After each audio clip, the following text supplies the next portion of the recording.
See, that curse that went on them, it's the same kind of curses that follow in hell. You're turned over to these demons, and they that hate you will rule over you. And you can't do anything about it. You know, and God's made us, man, the highest form of creation. Right? Man, and we work hard and we get educated and all that. And now in hell, you're subjected to these creatures that have become the lowest form of creation. And they rule over you. I mean, how disgusting is that? I mean, this thing that has like a 0 IQ and hates you just knows torment and can torment you for eternity. You know, is that thought bad enough? I mean, look, how bad could it be? I mean, you can't breathe, you can't eat, you can't sleep, you burn, you're tormented, and all this you have to endure for eternity. Anyway, so as I began ascending up this tunnel, it was going into pitch black now because I was leaving the flames, and it lit up just a little bit to see those pits of fire. And like I said, the light didn't travel very far, but enough for me to see a little. And as we went up into this dark tunnel, it got really pitch black, and I was just so afraid, and knowing that I was there forever. And then all of a sudden, I mean, just all of a sudden, no warning, this bright light showed up. And it was Jesus. And he showed up, and I just fell at his feet. I didn't see his face. I just saw a bright light and an outline of a man in this bright light. Super bright, pure white light. And I just fell down at his feet, and all I wanted to do was worship him. I didn't want to leave. I didn't want to move. I didn't want anything. I just wanted to be thankful. 1 second ago, I was lost forever, and he placed it back in my mind that I was a Christian and that I didn't have to go there. You see, so, I mean, to go from 1 second to that, to 1 second later being with him, it just was, it was amazing. And I can't even describe it, to be in his presence. So glorious and so powerful to be with Jesus. I just laid at his feet. I don't know how long. Didn't seem like it was very long. And he touched me. You know, and I said, Jesus, and he said, I am. And I already knew it was. You didn't have to wonder who it was at all. You know, some people say, oh, how do you know it wasn't a devil? I've seen enough devils. You know, I know what they were like. His presence is so overwhelming, there's no mistaking that it's Jesus. None. He's so powerful and so peaceful and so loving, and all those things I'm going to try to describe to you. But I just, like I said, I fell at his feet as a dead man. I felt like I died.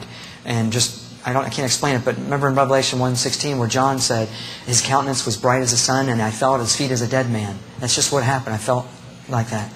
And he touched me, and then I revived, and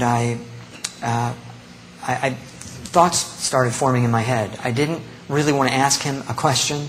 You know, I just wanted to be thankful and grateful. But thoughts started coming to my mind. And he would answer my thoughts. I didn't really want to ask him, but he would answer my thoughts. And I thought to myself, why did he send me to this terrible place? And he said, because many people do not believe that hell exists. Some of my own people do not believe that hell is real. That statement shocked me. But since then, I've met a lot of Christians that don't believe in hell. Or they believe in annihilationism. That, you know, you hit hell and you're annihilated. There's no hell. It's only for the devil. Or they believe that eventually everybody will get out. Universalism. I mean, there's a lot of Christians that say they're born again, they love the Lord, and they really don't believe in hell. And it's amazing. But there was an article, too, in the LA Times, June 19th of 2002, which was labeled, Hold the Fire and Brimstone. And where they interviewed all these pastors, and they found out nobody was teaching on hell except for Ray Comfort. And they all said, well, hell's a little archaic. We don't really believe that. And we just know it's separation from God. That's about all we know. And that's what all these people said. This is in the paper. You can check it out for yourself. So a lot of the churches aren't teaching hell, and a lot of people don't believe it. So that's when he said, even some of my own people do not believe that hell exists. Go and tell them it's real, it exists. And it's not my desire that anybody go there. It's not my will for anyone to go there. Go and tell them.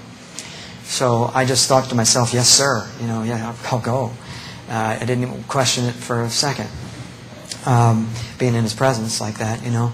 But then I thought to myself, Lord, you know, how come those demons hated me so much?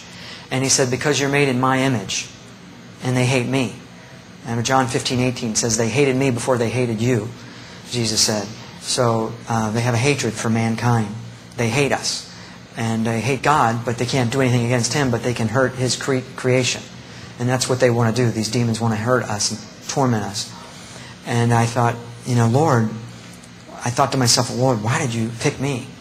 And that's really, I shouldn't have even thought that thought, because it's really arrogant of a thought. I mean, when a general would come up to you, if you were in the military, and said, soldier, go guard that barrack, and it's a 5-star general, you wouldn't say, well, why'd you pick me? You wouldn't say that. You just go, right? You would obey his order. Well, but I thought it. I just thought it. And he didn't really give me an answer. Actually, he didn't give me any answer why he picked me. So I really can't imagine why he picked me. I'm the least likely, in my opinion, to go. I'm a realtor. I'm not a Billy Graham or Mother Teresa. I'm not anybody famous. Not anybody important, so to speak. And so, like I said before, I don't even like the summertime. So, the heat bothers me.